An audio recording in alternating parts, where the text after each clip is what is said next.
This is your End Time News Prophecy Update, where end time prophecy and current events come together. I'm your host, W. Dean Shook. Welcome to another edition of Prophecy Update.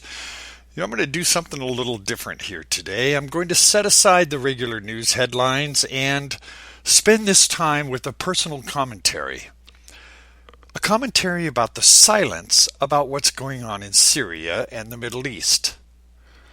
David Brooks, my favorite New York Times columnist, he identifies the biggest threat to world peace right now as, quote, the possibility of a wave of sectarian strife building across the Middle East. Others go even further. One British politician is warning that the conflict in Syria raises the specter of a third world war. Another news headline is, could Syria ignite World War III? Well, why does the Syrian conflict threaten world peace? What does it mean for Israel or for Christians in the Middle East and around the world? Well, Ryan Crocker, he's currently serving as the Kissinger Senior Fellow at Yale University. He's a former U.S. ambassador to Syria. Crocker reminds us that the Syrian conflict did not begin with the Arab Spring, but in 1982, when the Assad regime systematically eliminated the Syrian Muslim Brotherhood. Well, the government has been preparing for this insurgency ever since then. Now, unlike the regimes in Egypt and Tunisia and Libya, it was ready for this war. The Assad regime is backed by Iran and other Shia Muslims. The strongest opposition group, Jihad al-Nusra, and the Al-Qaeda branch in Syria, the Free Syrian Army, is another insurgent group. It's backed by Sunnis, including Saudi Arabia. It's been accused of widespread atrocities against Christians in the country. As you can see, the conflict in Syria is now a proxy war, as Iran and Saudi Arabia are working against each other to increase their leverage in the region. Now, meanwhile, the Sunni versus Shia tensions threaten to bring Iraq back into the civil war. It could even inflame tensions in Lebanon. Now, this situation affects Israel directly. Iranian lawmakers are warning that a military strike on Syria from anyone would lead to a retaliatory attack on Israel. They're saying it would be fanned by the flames of outrage. Well, the commander of Iranian's Revolutionary Guard said that an American attack on Syria would result in the imminent destruction of the Zionist regime of Israel. Well, Israelis take these threats seriously. Last week, crowds, thonged with gas masks, were in Jerusalem, Tel Aviv, and all through northern Israel. Now, this kind of anti-Israel rhetoric has been a staple of Iranian foreign policy for more than 30 years. Well, why? And why is it connected now to an American action or any other outside action in Syria? Well, here's the part of the story that isn't getting much press. Iran's leaders believe that attacking Israel would bring the Mahdi, or the Guided One, an Islamic Messiah who would protect Muslims from retribution and dominate the world for Islam. Now, the Ayatollah al-Khamenei has been the supreme leader in Iran since the death of his predecessor and founder of the Islamic Republic, Ayatollah Khomeini, in 1989. Now, Iran elects a president every 4 years, but the real power in the nation resides with the supreme leader, who combines his clerical and political power. Now, Khomeini is now regarded by many as the Saeed Khorassani, the individual who will set the stage for the Mahdi's re-emergence. Now, Khomeini claims that Ayatollah Khomeini told him during the time of his leadership at the last Shiite Imam, or the Imam Mahdi, will reappear to fulfill his role. This is their Messiah. Khomeini would need to lead Muslims to attack Israel. Well, how would he do this? One way would be to appeal to the Quran, which requires Muslims to fight in the way of Allah those who fight you. And that's straight out of the Surah. If America strikes Syria, Khomeini can characterize these actions as an attack by infidels against Muslims. He can then call on Muslims to defend Islam by attacking America and its ally, Israel. This attack would lead, according to him, to the reemergence of the Mahdi, fulfilling Khomeini's role and establishing a base for global Islamic domination. Now, clearly, the stakes in Syria are higher than most people even imagine. You know, there's a lot going on over in Syria. It's been demonstrated more than once and proved more than once that these rebels are either Al-Qaeda connected or the Muslim Brotherhood. So who exactly is Obama arming? Obama is sending arms to the quote-unquote rebels right now. These are the same savages who attacked this nation on 9/11 in New York, in D.C., in Pennsylvania, Fort Hood, Boston, Benghazi. And where will all of these weapons end up? And in who else's hands? Weapons we give jihadists in Libya were used in terrorist attacks in Algeria and Gaza and Mali. There was even U.S. weapons stolen by jihadists in Libyan raids. Now the CIA has begun delivering weapons to rebels in Syria, ending months of delay in lethal aid that had been promised by the Obama administration. Now, according to U.S. officials and Syrian figures, the shipments began streaming into the country over the past 2 weeks, along with separate deliveries by the State Department of vehicles and other gear. A flow of materials that mark a major escalation of the U.S. role in Syria's civil war. Now, these arms shipments, which are limited to light, according to them, this is their statement, the arms shipments, which are limited to light weapons and other munitions that can be tracked, began arriving in Syria at a moment of heightened tensions over threats by President Obama's strike to punish the regime of Assad for his alleged use of chemical weapons in a deadly attack near Damascus a couple months ago. Well, the arms are being delivered as the United States is also shipping new types of non-lethal gear to these rebels, quote-unquote rebels. It's the Muslim Brotherhood. That aid includes sophisticated communication equipment and advanced combat medical kits. Now, U.S. officials hope that, taken together, the weapons and gear will boost the profile and prowess of quote-unquote rebel fighters in a conflict that started about 2 years ago. Although the Obama administration signaled months ago that it would increase aid to Syrian rebels, the efforts have lagged because there's been logistical challenges. They have logistical challenges from delivering equipment into a war zone. It makes you wonder, is there a link here between the Obama administration and the Muslim Brotherhood? Well, you know, there's more than one link. Besides all of the Muslims that he's putting into his administration, besides the preferential treatment that the government is giving to Muslims across this country, it seems that Obama's Kenyan brother, Maliki Obama, is the architect of the Muslim Brotherhood's financial investments. Now, his full name is Malik Hussein Obama. He's President Obama's half-brother in Kenya. Now, he is charged in an interview with the Turkey state-run news agency, and this is from WND who's reporting this.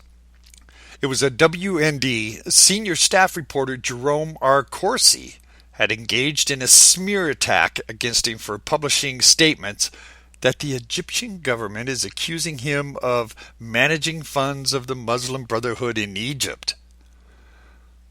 Well, WND reported last month, citing Arabic language Islam researcher, what was his name? Walid Sabat, the former chancellor and a continuing advisor to the Constitutional Court of Egypt, has claimed the reason the U.S. cannot fight the International Organization of the Brotherhood is because Malik Obama is the architect of the Brotherhood's financial investments.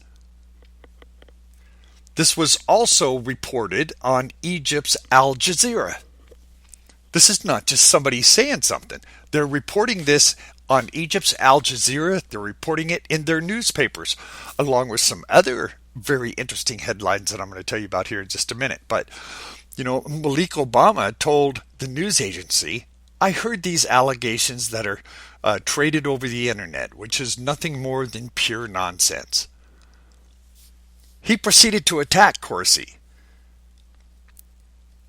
as a critic of President Obama, who's written several books about the president. Now, Malik Obama alleged that Corsi and Shabat are seeking to gain publicity by attacking my brother Barack Obama, President of the United States of America, who's serving the American people and the world. Oh boy, where have we heard that kind of language? Now, since the publication of the initial article on August 20th, WND has obtained independent, confidential criminal charges that have been filed in Egypt against Malik based on accusations that he was managing investments for the Muslim Brotherhood in Egypt. Now, in response to a question about whether he had visited Egypt or intended to visit Egypt soon, Malik said, "I did not go to Egypt before. I am a Muslim, but I do not promote hatred or violence. I have not belonged to any extremist group in my life." Well, Malik Obama is the executive secretary of the Islamic Dawah Organization, or the IDO. This is a group that was created by the Sudanese government, which has been designated by the U.S. State Department as a terrorist group. And in 2010, he attended an IDO conference in the Sudanese capital, where one of the objectives of the IDO is to spread the Saudi-born Wahhabite Islam across the African continent. And this same conference was supervised by Sudan's President Omar Bashir, who's wanted by the International Criminal Court on 7 counts related to crimes against humanity. So what did Egypt do? Egypt put him on Egypt's terror watch list for Muslim Brotherhood leaders. And here's the story. Egyptian military forces are clearly attempting to address the military brotherhood problem. Well, let me say this. Do you remember a few months ago when Egypt said it was going to release facts and proof that would change everything? Well, the Egyptian media reported proof that Barack Hussein Obama is a full-blown Muslim Brotherhood member. And we're going to cover that throughout the week, because I want to stay on subject here. They're reporting that Obama's brother, Malik Obama, is headed for Egypt's terror watch list and remains full of evidence mounting in his involvement in the Muslim Brotherhood.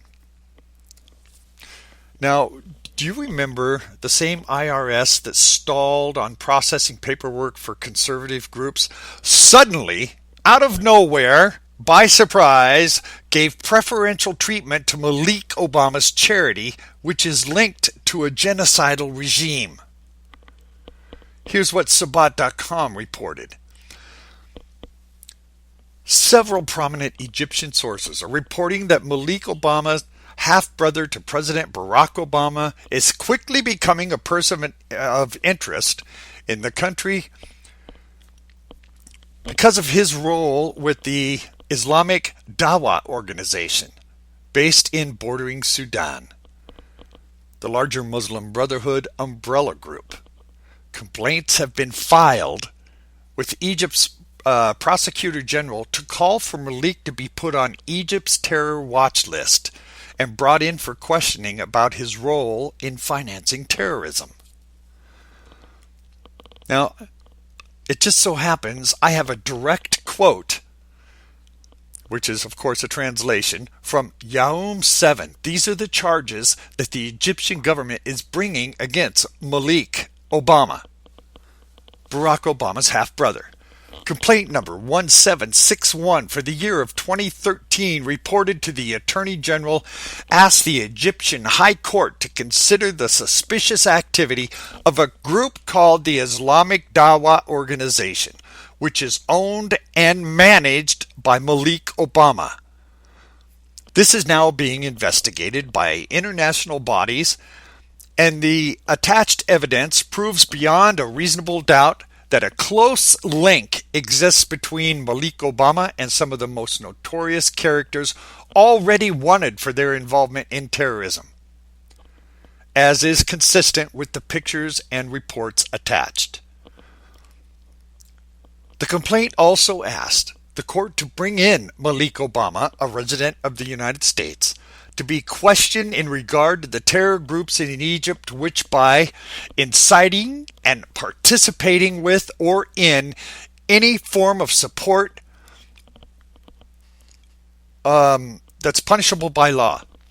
It seeks permission to declare Obama a defendant in his right outside diplomatically through the Ministry of Foreign Affairs in the case of non-appearance and compliance for the investigation. Well, do you remember what I reported on the 20th of this month, where it said relations with the United States is in turmoil? Now, let me refresh your memory about what this story was. This is reported by the AP in Cairo. Egypt's foreign minister said Wednesday relations between his country and the United States are in turmoil following Washington's decision to suspend deliveries of tanks, helicopters, and fighter jets to Egypt. The suspension last week came in response to the unrest in the wake of the July 3rd military coup that ousted Mohamed Morsi, Egypt's first freely elected president, and that led to the deaths of hundreds in police crackdowns. In an interview with state-owned Abram newspaper, Egypt's foreign minister said that there is unrest in relations between the two countries, warning that the strain could affect the whole Middle East region. The interview was published Wednesday. However, he said he's not worried about this turmoil in relations because it's also a chance for the two to better evaluate the relationship in the future. Now, the Obama administration has made the decision to cut off military aid was meant as a warning that it no longer can be business as usual with Cairo. This came direct from Barack Obama. So here's my question.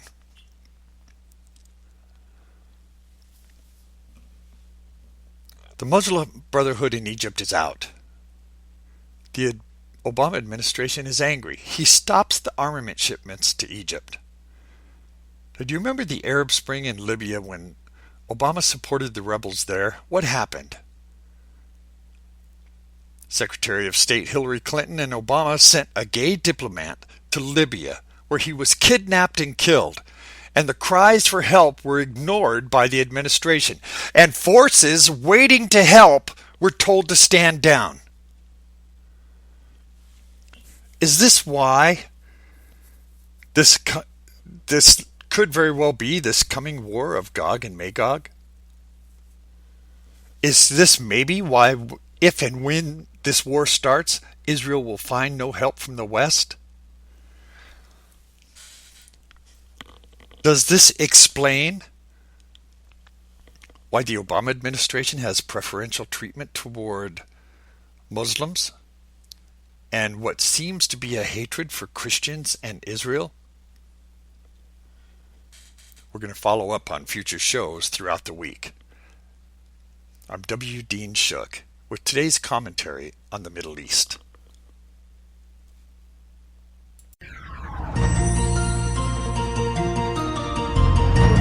You'll find these stories and more at our website. That's wdeanshook.com.